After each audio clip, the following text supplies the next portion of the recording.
Delivering a child in an ice storm takes an extra special effort, and not just by the mother. Tonight, the story of an amazing birth as told by the nurse who handled an emergency delivery in potentially deadly conditions. She used blankets, warm water, and in this case, a chainsaw. That may sound odd, but without it, the nurse may never have made it to the mother-to-be desperately in need.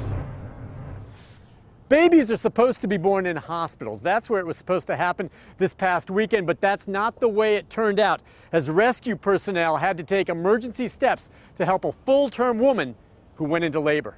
The call came in from Bon Air Mountain outside Sparta early Saturday morning, and the roads looked something like this, trees and electric lines making the roads nearly impassable. That's what the power poles look like. The ambulance was having trouble navigating the slick roads, so Wendy Steele, a registered nurse at Highland Medical Center, and her husband hear the page for help. Which is probably 4 miles from my house. He's like, well, get your boots on, let's go. So they headed out, moving the brush in their way as they drove. That was my husband, one person, and me in the truck, and I would wait for him to cut the branches and then move them. It took them 2.5 hours through this mess to make it to the home of the woman in labor. Seconds later, the paramedics arrived after hiking in on foot. Then, with an icy rain falling, they all loaded the woman into the back of a vehicle, hoping to make it to the hospital. But then, her water broke. Shortly thereafter, we didn't have a choice, so we delivered a very healthy 7-pound baby girl.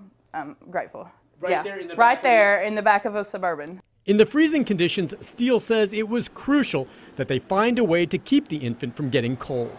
We were heating blankets on the defroster of the Suburban to warm the baby up. And it worked. They all made it to the hospital safely. The mother and daughter were not available to go on camera. They checked out, it's understandable, quickly. No power at their home here. They've headed to be with family in Chattanooga, but they're doing well, and they now certainly have quite a story to tell.